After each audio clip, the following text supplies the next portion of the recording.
Good morning students, मैं यशवीर सिंह आज पुनः आप लोगों के समक्ष प्रस्तुत हूँ एक नए टॉपिक के साथ और उसका नाम है बल, फोर्स। तो आइए जानते हैं बल क्या है, बल के प्रभाव क्या होते हैं और बल के प्रकार कितने होते हैं। तो आइए जानते हैं बल। बल यानी कि फोर्स। बल है क्या? बल वह बाह्य कारक है जो किसी वस्तु को विराम अवस्था अथवा एक समान गति की अवस्था में परिवर्तन करता है अथवा उसकी इस अवस्था में परिवर्तन करने का प्रयत्न करता है, प्रयास करता है। वह क्या कहलाता है? बल कहलाता है। मान लीजिए कोई वस्तु यहाँ पर रखी हुई है, ये कोई वस्तु रखी हुई है, तो इससे बल लगाकर हम इसकी स्थिति में परिवर्तन करने का प्रयास करें या इसकी स्थिति को परिवर्तित कर दें। मान लीजिए इसे तो हमने थोड़ा सा खिसका दिया, तो उसकी स्थिति में हमने परिवर्तन किया, अतः यह क्या कहलाएगा? यह हमारा बल कहलाएगा। या हमने बल लगाकर इसकी स्थिति को बदलने का प्रयत्न किया, प्रयास किया, तो भी यह बल ही कहलाएगा। किसी वस्तु को खींचने अथवा धकेलने की क्रिया को बल लगाना कहते हैं।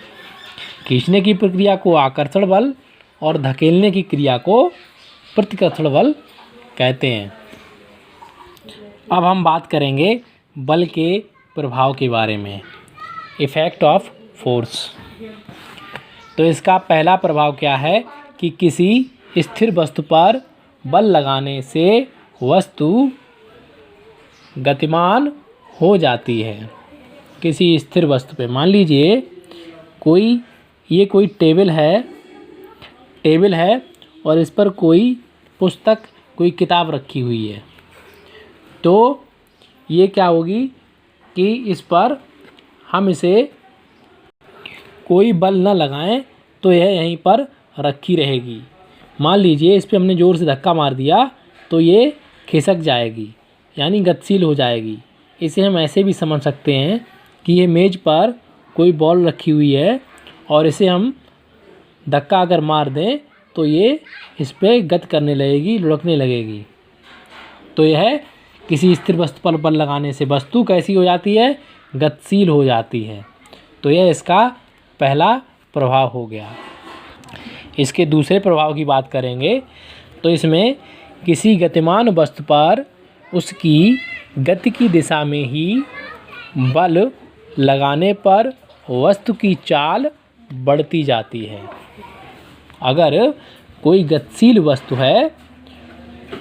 वस्तु है, मान लीजिए कोई फुटबॉल है, ये कोई फुटबॉल है ये, और यह निरंतर गति करती हुई आ रही है। इसकी दिशा में ही हमने इस पर और ज़ोर से एक बल यहाँ से लगा दिया, तो इसकी जो चाल थी वो कैसी हो गई? वो बढ़ जाती है, उसकी चाल में वृद्धि हो जाती है।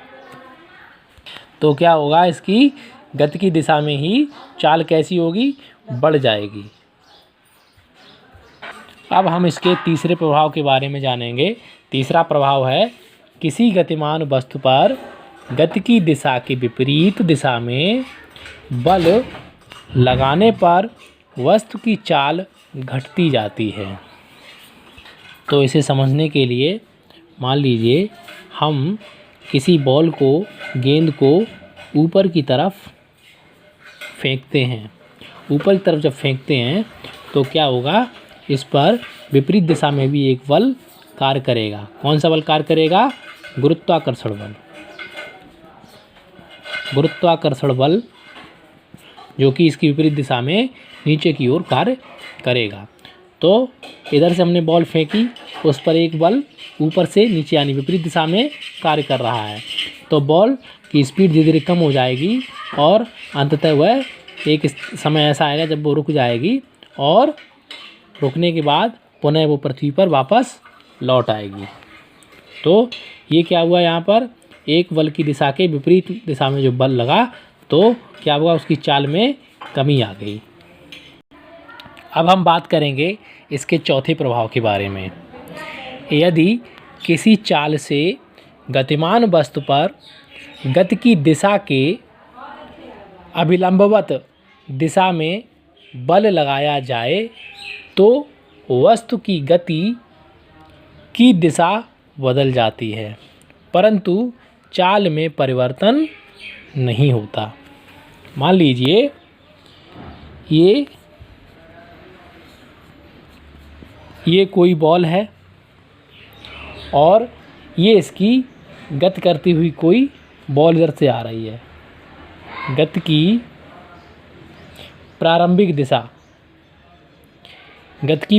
दिशा इस ओर है और इसके अविलंबवत ये कोई दूसरा बल नीचे से लग गया, तो इसकी दिशा कैसी होगी, दिशा इसकी बदल जाएगी, दिशा बदल जाएगी। गति की बदली हुई दिशा, तो इसकी दिशा कैसी होगी, प्रारंभिक दिशा ये थी, नीचे से अविलंबित एक बल लगा तो उसकी गति की दिशा जो है वो कैसी होगी, बदल जाएगी ये।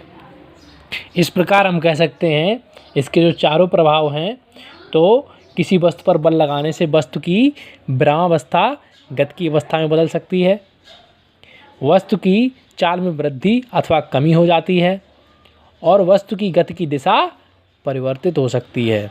ये इसके बल के प्रभाव हो गए, इफेक्ट ऑफ फोर्स।